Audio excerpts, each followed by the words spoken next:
नमस्ते सर्वांना, मी वनिता। माझ्या चॅनलमध्ये तुम्हा सर्वांचं खूप खूप स्वागत आहे। आज मी कारल्याची रस्सा भाजी बनवणार आहे। त्यासाठी मी कारली घेतली। आता आपल्याला ती साफ करून घ्यायची।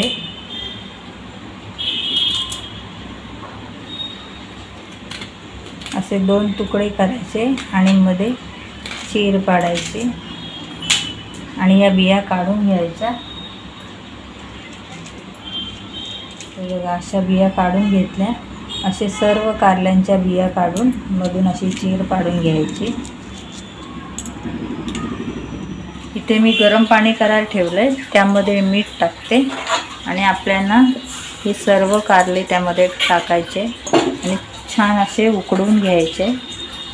इथे बघा, मी खोबरं घेतलंय, सुकं आलं आणि लसूण घेतले, शेंगदाणे आणि हे तीळ हे मी छान भाजून घेतले आणि थोडीशी कोथिंबीर। हे आपल्याला सर्व खलबत्त्यात वाटून घ्यायचं आहे। खोबऱ्याचा मसाला मी वाटून घेतलाय, असा जाडसरच वाटलाय। आणि आता आपल्याला शेंगदाणे वाटून घ्यायचे। मस्त असा खलबत्त्यात वाटून मसाला घेतलाय।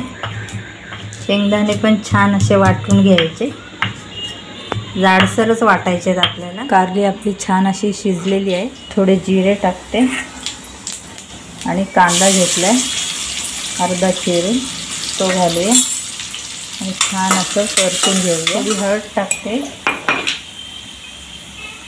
लाल तिखट 2 चमचे टाकते आणि पुन्हा छान परतवून घ्यायचं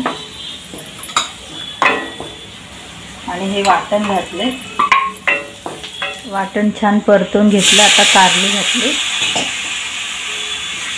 कारली पूर्ण मसाल्यात मिक्स करायची। कारली पण छान मसाल्यात मिक्स केली। थोडं पाणी घालते, आपल्याला थोडा रस्सा ठेवायचा आहे भाजीला आणि नंतर शेंगदाणे घालायचे। थोडासा गरम मसाला, चवीपुरतं आपल्याला मीठ घालायचं आहे। हे बघा, थोडी मी चिंच घालते,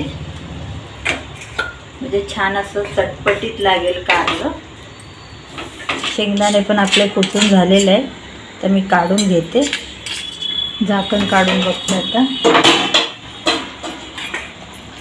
मस्त अशी आपली भाजी छान झालेली आहे। आता हे शेंगदाणे टाकून घेऊया। 5 मिनिटं थोडं शिजून द्यायचं आणि गॅस बंद करायचा।